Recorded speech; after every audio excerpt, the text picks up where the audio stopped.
जय हिंद साथियों, डॉक्टर संग्राम पाटिल बात कर रहा हूँ। साथियों, जैसे ही कोई इलेक्शंस आते हैं तो हमें कुछ ना कुछ गड़बड़ियाँ, सिक्योरिटी इश्यूज दिखते हैं। लेकिन मैं जो बात कहना चाहता हूँ कि मोदी जी के जो इलेक्शंस होते हैं, जिनमें मोदी जी एक्टिव होते हैं, उनमें हमेशा कुछ ना कुछ बड़े हादसे होते रहते हैं। आप देख लीजिए, मोदी जी जब सेकंड टाइम गुजरात के सीएम का इलेक्शन लड़ने वाले थे, तो उस वक्त जो अयोध्या से कार सेवक वापस आ रहे थे, उनकी ट्रेन की बोगी जो थी उसमें आग लगा दी गई थी।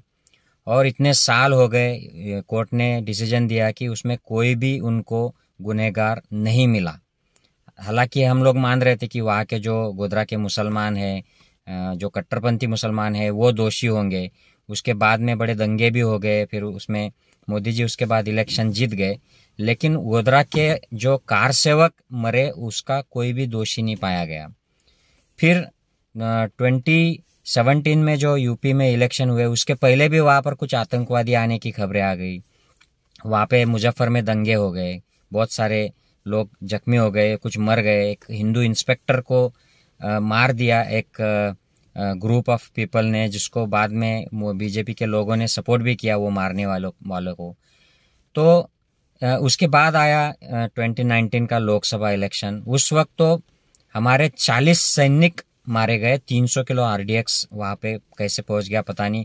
सैनिकों ने एयरलिफ्ट करने को मांगा था, उनको परमिशन नहीं मिला, उनको रास्ते से भेज दिया गया। और ऐसे टाइट सिक्योरिटी के बावजूद वहाँ पर 300 किलो आरडीएक्स पहुंच गया और वो मर गए। और अब तक हमें पता नहीं है कि वो आरडीएक्स किसने पहुंचाया था, क्या हुआ था, कुछ भी पता नहीं है।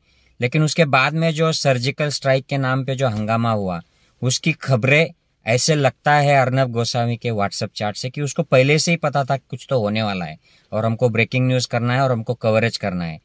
तो ये बड़े हादसे हो जाते हैं मोदी जी के इलेक्शंस के पहले। मोदी जी बहुत ज्यादा मतों से, सीटों से वो इलेक्शन भी जीत गए। और अब इलेक्शन है उत्तर प्रदेश का, और ये 5 राज्यों का इलेक्शन आ रहा है। और एक हादसा हो गया।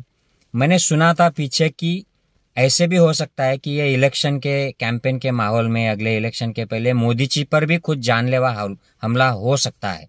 ऐसे मैंने सुना था किसी को बोलते हुए कि ये भी पॉसिबिलिटी है, क्योंकि ये सिक्योरिटीज इश्यू होते हैं।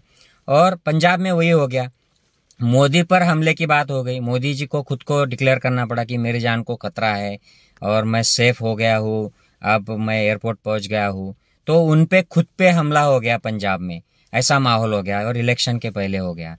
तो मुझे ये लगता है कि ये सिक्योरिटी के जो मसले हैं, इनको ध्यान देना चाहिए। ये इतनी बड़ी केंद्रीय जांच एजेंसियां होती है, सीबीआई होता है, और ये उनकी जो रॉ है, और ये नेशनल सिक्योरिटी के जो बड़े बड़े कमांडोज के जमावड़े उनके साथ है। इतना होने के बाद, स्टेट मशीनरी उनके साथ होने के बाद, फिर भी ये ऐसे ब्रिज पर प्राइम मिनिस्टर अटक जाते हैं। तो ये इसमें कुछ षड्यंत्र लगता है मुझे।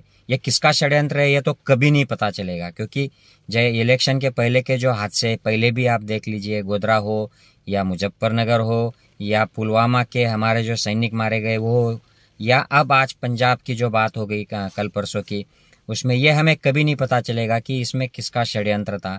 लेकिन इलेक्शन के पहले ये जो हादसे होते हैं, इनको सीरियसली लेना चाहिए, इनका इन्वेस्टिगेशन करना चाहिए कि एग्जैक्टली इसमें कौन इन्वॉल्व था, ये क्यों किए गए थे, इसका मकसद क्या था। इसमें कोई फॉरेन के टेररिस्ट ग्रुप थे, या इंटरनल कोई टेररिस्ट या नक्सलाइट ग्रुप थे, या ये कोई और ही साजिश थी इलेक्शन के लिए, माहौल बनाने के लिए।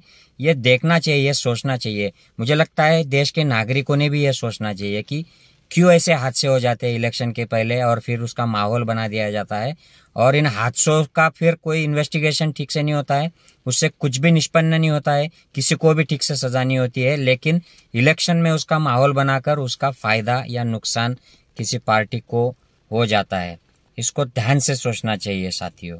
और खास करके इन बहुत सारे हादसों में मोदी जी मेन कैंपेनर होते हैं, स्टार कैंपेनर होते हैं। सोचिएगा आप। जय हिंद साथियों।